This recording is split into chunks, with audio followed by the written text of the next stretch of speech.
Breaking news చూస్తున్నారు. అంబేద్కర్ కోనసీమ జిల్లా రాజోలులో దారుణం చోటు చేసుకుంది. వ్యభిచారానికి అంగీకరించట్లేదని ప్రియురాలిని కత్తితో చంపేశాడు ఒక దుర్మార్గుడు.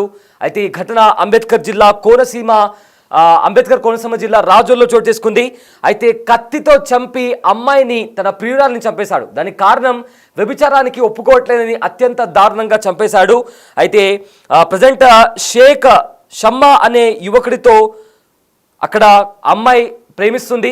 సో దీంతో వాళ్ళిద్దరి మధ్య ఆ రిలేషన్ కంటిన్యూ అవుతుంది. అయితే వ్యభిచారానికి ఒప్పుకోవట్లేదంటూ కూడా అమ్మాయిని కత్తితో చంపేశాడు ప్రేమికుడు. రైట్, ఇదే అంశానికి సంబంధించిన పూర్తి డీటెయిల్స్ మా ప్రతినిధి శివశంకర్ అందిస్తారు. ఎస్ శివశంకర్, ఎగ్జాక్ట్గా ఏం జరిగింది అంటే తన ప్రియురాలు తాను ప్రేమించిన అమ్మాయితో వ్యభిచారం జరిపించడం ఏంటి, తను అంగీకరించకపోతే ఆ అమ్మాయిని చంపడం ఏంటి, అసలు ఏం జరుగుతుంది, దీనికి సంబంధించిన అప్డేట్స్ ఏంటి శివశంకర్? రాజోల్ నియోజకవర్గం బి సావరం సిద్ధార్థ నగర్ లో ఈ దారుణ ఘటన అయితే చోటు చేసుకుంది. అయితే షేక్ షమ్మా అనే యువకుడు పోలేటి పుష్ప అనే మహిళతో, అంటే వివాహితమా, ఆమెకు ఆల్రెడీ ముందుగా పెళ్ళైంది, భర్తతో డివర్స్ అయింది.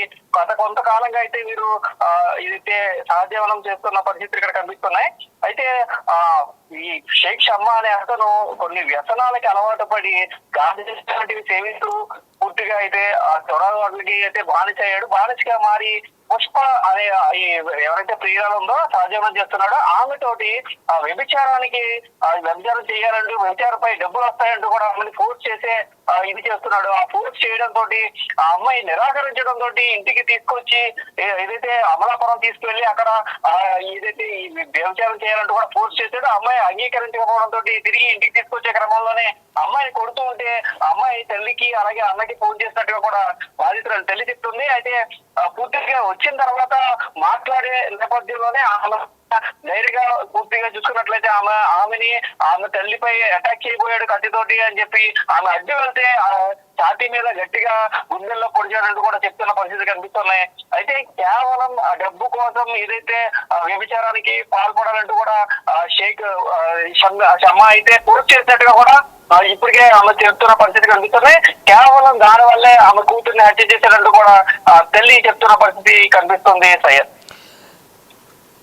ఎస్, అయితే పోలీసులు దీనికి సంబంధించి ఏం చెప్తున్నారు? కేసు ఫైల్ చేశారా? అండ్ నిందితుడికి సంబంధించి పోలీసులు ఏమన్నా మాట్లాడే ప్రయత్నం చేశారా? దీనికి సంబంధించి పోలీసులు కూడా ఇప్పటికే ఆల్రెడీ అటెంప్ట్ మర్డర్ కేసు అయితే ఫైల్ చేశారు. 302 సెక్షన్ కింద కేసు ఫైల్ చేసి దర్యాప్తు చేస్తున్నారు. అయితే నిందితుడు షేక్ షమ్మా విజయవాడకి సంబంధించిన ఏసీ మెకానిక్ అయితే పోలీసులు ఇప్పటికే తెలిసారు. సయ్యద్, అయితే నిందితుడు పరారీలో ఉన్నాడు. నిందితుడి కోసం 2 ప్రత్యేక బృందాలని ఏర్పాటు చేసి ఎంక్వైరీ చేస్తున్నట్టుగా ఇప్పటికే స్థానిక డిఎస్పీ కూడా తెలిపిన పరిస్థితి కనిపిస్తున్నాయి. Syed, yes sir, thanks for the update Shivshankar.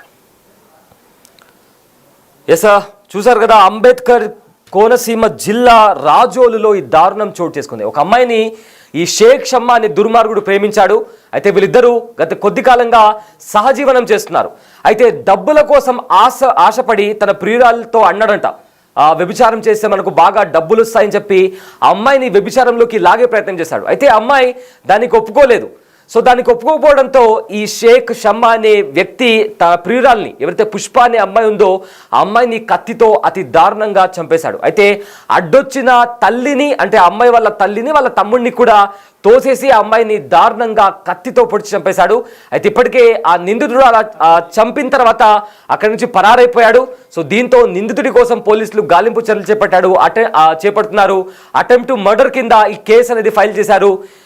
ప్రేమించిన అమ్మాయి ఆల్రెడీ అమ్మాయితో సహజీవనం చేస్తున్నాడు. అంటే ఆ అమ్మాయి వాడిని ఎంతలా నమ్మి ఉంటే తనతో సహజీవనం చేస్తుంది. అయితే దాంతో డబ్బు కోసం ఆశపడి తన ప్రియురాల్ని వ్యభిచారంలోకి లాగాలని ఇంత దుర్మార్గానికి పాల్పడ్డాడు. సో ఆ అమ్మాయి దానికి నిరాకరించింది. డబ్బు వస్తుంది, మనకు చాలా డబ్బులు వస్తాయని చెప్పి డబ్బు మోజులో పడి ఏకంగా తన ప్రియురాల్ని అమ్మేద్దామని చూసిన కిరాతకుడు దాంతో ఆగకుండా ఆ అమ్మాయి నిరాకరించడంతో ఆ అమ్మాయిని కత్తితో చంపి ఇంతటి దారుణానికి పాల్పడ్డాడు. అయితే దీనికి సంబంధించి ఆ అమ్మాయిని కత్తితో పొడిచేటప్పుడు అక్కడే ఆ అమ్మాయి తల్లి ఉంది, అదేవిధంగా అమ్మాయి సోదరుడు కూడా అక్కడే ఉన్నాడు. అయితే దాని తర్వాత వాళ్ళు తల్లిదండ్రులు కూడా మాట్లాడారు. వాళ్ళు ఏం మాట్లాడారో ఒకసారి విందాం.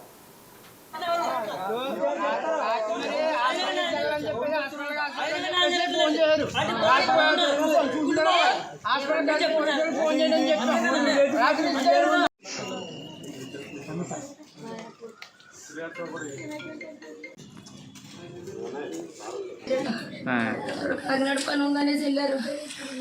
సాయంత్రం అయినా ఫోన్ రాలేదు. ఎందుకు పిల్లలు వచ్చేయమంటే వచ్చేద్దాం అంది. ఆ తర్వాత నన్ను ఫోన్ చేశాడు. చేసినప్పుడు ఎడితే ఫోన్ చేస్తున్నాను నేను చంపేసిలో ఉన్నాడు. అక్కడ అక్కడే గడియారు అమ్మకాన్ని కొట్టించాడు. కొట్టించిన తర్వాత కంప్యూటర్ క్లాస్కి జాయిన్ చేస్తున్నాను అని అన్నాడు. వీడు కంప్యూటర్ క్లాస్ జాయిన్ చేసేది కాదు, వేరే చోట జాయిన్ చేసి పుడకబడి తీసుకుంటున్నాడు. రాత్రి చెప్పింది తినేదు నాకు. అయితే వాళ్ళు ఫోన్ చేసి బాడ్స్ బిజీ కాడ ఆఫ్ చేశారు. ఇలా కొట్టిన దండం పెట్టిన నన్ను కాపాడండి బండి మీద. రాత్రి కొట్టిన దెబ్బలు ఇవన్నీ.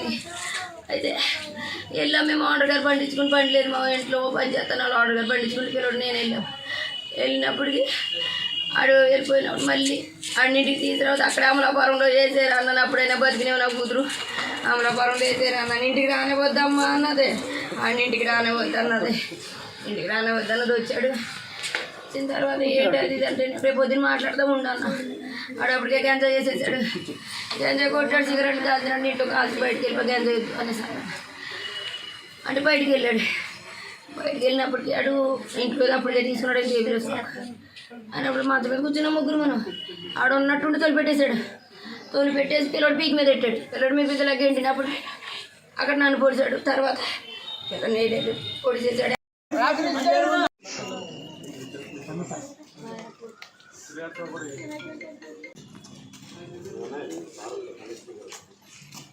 అక్కడ పోసేసాడు.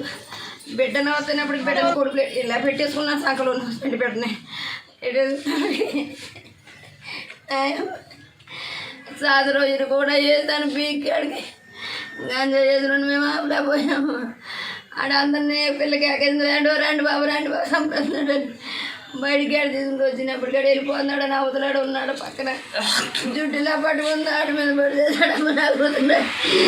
పొడి చేసి మాట్లాడలేదు. ఏం లేదు. ఇలా కొమ్ము మురిపోయింది. నా ఎమ్మెల్యే గడ్డ తింటే ఆడ తగిలింది. అది అక్కడ చూసినప్పటికి సోగంలో సోగ తీసి పక్కన వేసాడు. బాబు నా కూతురు రెండు మాటలు అమ్మ అన్నదంటే కూతురు రాకపోయింది. హాస్పిటల్ కాంప్లెక్స్ చేసిన ఎవరు హస్బెండ్ ఇవ్వలేదు. డిపార్ట్మెంట్ హస్బెండ్ ఇవ్వలేదు. నాకు ఫోన్ చేసినాను. ఆ ఉడికే ముందు తీసుకెళ్దాం. పొరపాటు మీద పొద్దు మీద వేసుకున్నప్పుడు పోయిందమ్మ నా కూతురు. వీడు ఎక్కడికో తీసుకెళ్ళి పడుకున్నానంటే మా అమ్మ తెచ్చి చంపేద్దా నేను పడుకోను అన్నట్టు పడుకుంటావు లేదని నేను పడుకోను. అమ్మతో చెప్పేస్తానంటే నాకు నిజం చెప్పింది. ఎరా నువ్వు ఇలా చేద్దామని లెంపగా కొట్టానంటే నాకు ఇంట్లో నుంచి ఎందుకు చెప్పలేదమ్మా. నేను పడిగాను ఏదో చేద్దాను.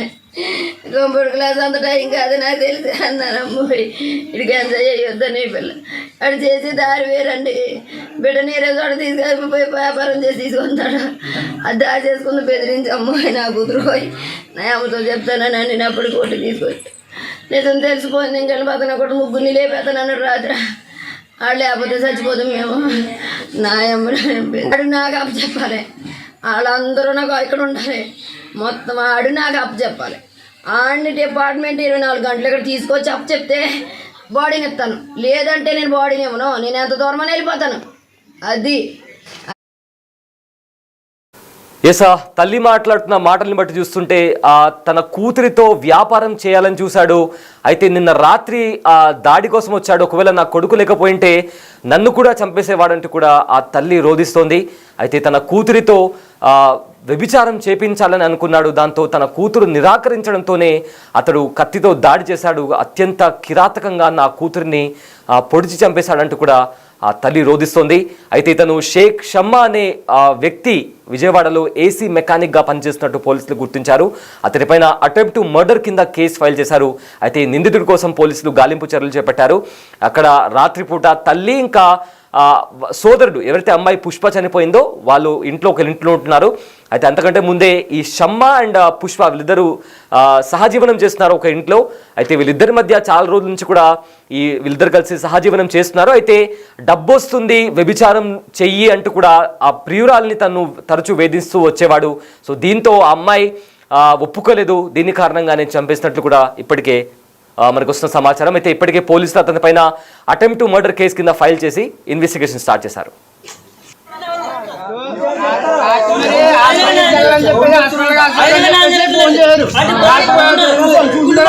హాస్పిటల్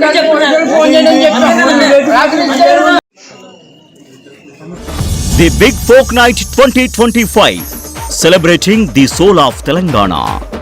ఆగస్టు 23 సాయంత్రం 6 గంటల నుండి ఎల్బీ స్టేడియంలో. టికెట్స్ బుకింగ్ కోసం ఎంట్రీవాలా యాప్ను